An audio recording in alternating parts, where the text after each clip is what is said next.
Hi, everybody. Let me start by saying the obvious. These aren't normal times.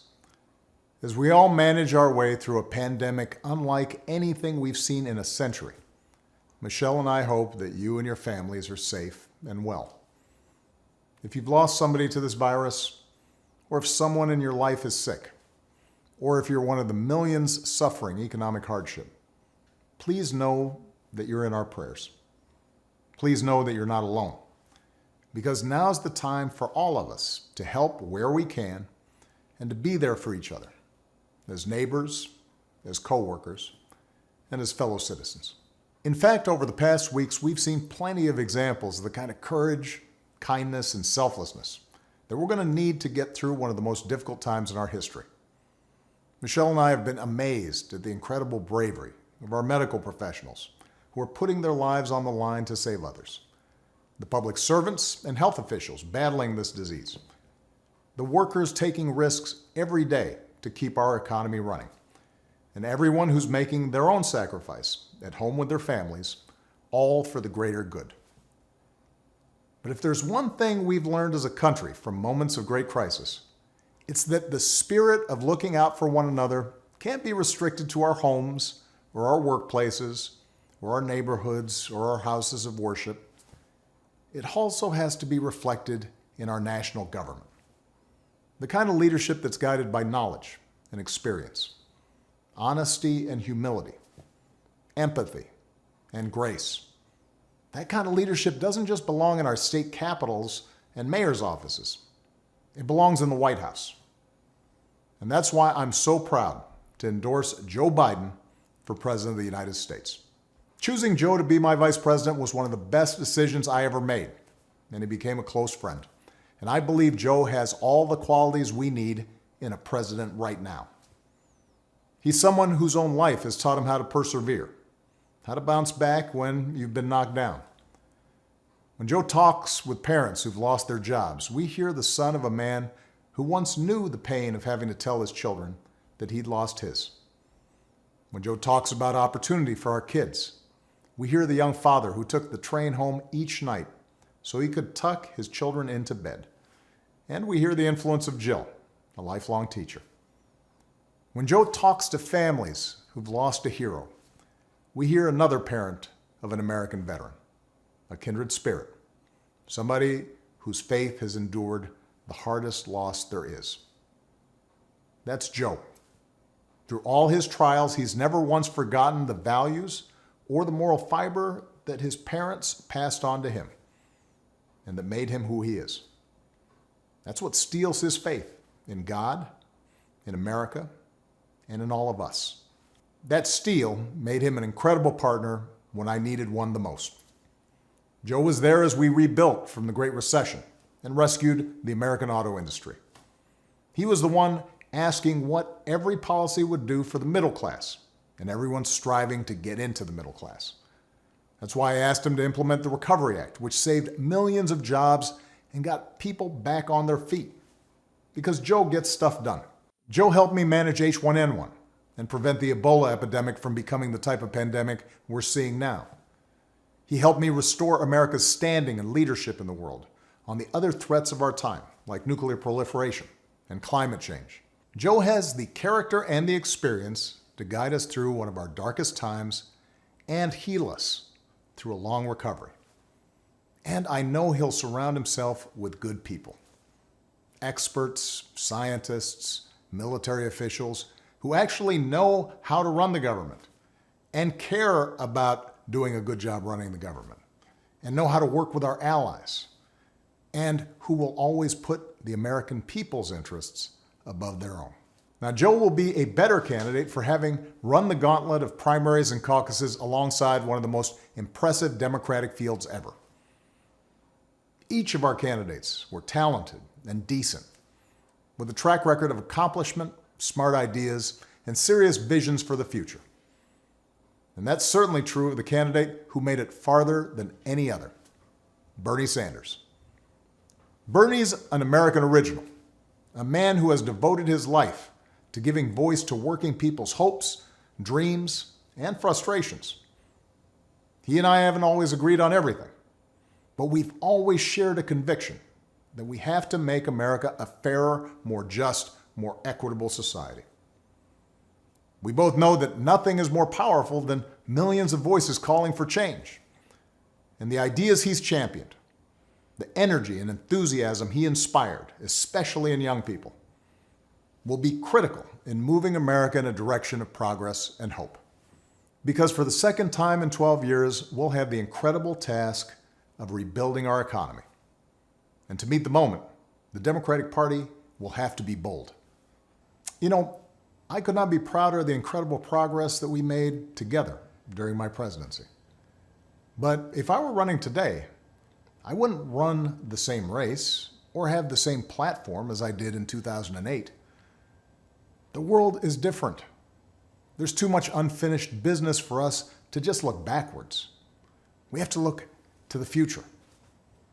Bernie understands that, and Joe understands that. It's one of the reasons that Joe already has what is the most progressive platform of any major party nominee in history. Because even before the pandemic turned the world upside down, it was already clear that we needed real structural change. The vast inequalities created by the new economy are easier to see now, but they existed long before this pandemic hit. Health professionals, teachers, delivery drivers, grocery clerks, cleaners, the people who truly make our economy run, they've always been essential. And for years, too many of the people who do the essential work of this country have been underpaid, financially stressed, and given too little support. And that applies to the next generation of Americans. Young people graduating into unprecedented unemployment. They're going to need economic policies that give them faith in the future and give them relief from crushing student loan debt. So we need to do more than just tinker around the edges with tax credits or underfunded programs. We have to go further to give everybody a great education, a lasting career, and a stable retirement. We have to protect the gains we made with the Affordable Care Act, but it's also time to go further. We should make plans affordable for everyone, provide everyone with a public option, expand Medicare, and finish the job so that healthcare isn't just a right, but a reality for everybody.